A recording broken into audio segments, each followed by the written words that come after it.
안녕하세요. 주식, 경제, 기술과 기업, 그리고 재계에 떠도는 헛소문들까지 최고의 선수를 가리는 이곳은 주경기장입니다. 한동안 주춤했던 게임 회사들의 주가가 조금씩 반등하는 모습을 보이고 있습니다. 지스타 효과인지 어쩐지는 잘 모르겠지만요. 하여튼 꽤나 길었던 게임 섹터 겨울에 조금씩 봄 햇살이 비치나 싶긴 한데요. 게임에 관심 있으신 분들이라면 최근에 이런 얘기 들어보셨을 거예요. 요새는 중국이 우리나라보다 게임 잘 만든다. 중국 게임 하면 양산형 저질 게임 이렇게 정해져 있던 게 엊그제 같은데 말이에요. 그래도 어쨌든 중국산 게임들은 전부 모바일 게임이잖아.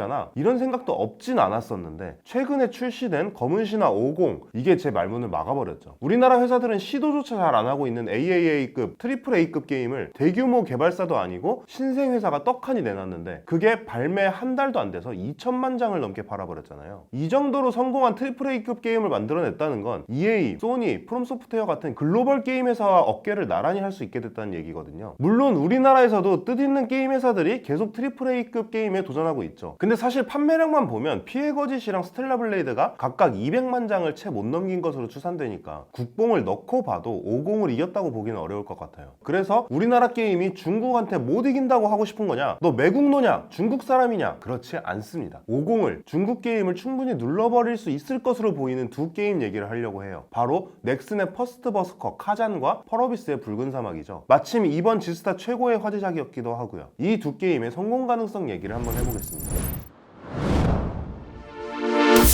먼저 카잔 얘기입니다. 전 카잔의 성공 가능성을 높여주는 것은 두 개라고 봐요. 바로 IP의 힘과 넥슨의 경험이죠. 50이 2천만 장이나 팔았다고는 하지만 사실 대부분의 매출은 중국에서 나왔습니다. 콘솔 게임의 본고장이라고 할 수 있는 북미 유럽 지역에서는 막 역대급이다 이럴 정도는 아니었거든요. 북미 유럽 사람들이 서유기를, 손오공을 알겠냐고요. 아마 대부분 손오공이라고 하면 드래곤볼의 손오공을 먼저 떠올리지 서유기의 원숭이를 떠올리진 않을 거예요. 50의 성공이 의미 없다는 얘기냐? 아닙니다. 중국 시장의 위력이 그만큼 크다는 거예요. 전체 판매량의 85%를 중국에서 팔았어도 세계적인 히트 게임의 반열에 오를 정도로요. 던전 앤 파이터는 중국의 국민 게임이라고 불릴 정도로 중국에서 인지도가 매우 높은 IP입니다. 솔직히 말해서 젊은 게이머들에게 한정하면 서유기보다 던파가 더 유명할지도 몰라요. 거기다가 북미 유럽 지역으로의 확장성을 생각하면 오히려 던파가 훨씬 낫죠. 애초에 판타지라는 분야의 베이스가 서양이니까요. 그 다음으로는 경험입니다. 사실 넥슨은 우리나라의 다른 메이저 회사들에게서 찾아보기 힘든 귀중한 경험이 하나 있거든요. 바로 웰메이드 액션 게임을 직접 만들어 본 경험이죠. 다들 기억하실 텐데요. 바로 마비노기 영웅전이에요. 마영전 해보신 분들은 공감하겠지만 이게 운영이 좀 그래서 그렇지 액션은 진짜 잘 만들었거든요. 거기다가 마영전은 북미 유럽에서도 빈딕투스라는 이름으로 나름 매니아층에게 어필하는 데 성공하기도 했죠. 자, 다음은 붉은 사막입니다. 솔직히 저는 베이퍼웨어 아닌가 의심했거든요. 출시가 된다는 사실 하나만으로도 감개무량하긴 합니다. 붉은 사막의 성공 포인트는 바로 장르예요. 요새 성공했다는 게임들 죄다 소울라이크죠. 위에서 말한 50도 피해 거짓도 하여튼 소울라이크 전성시대라는 말이 절로 나오죠.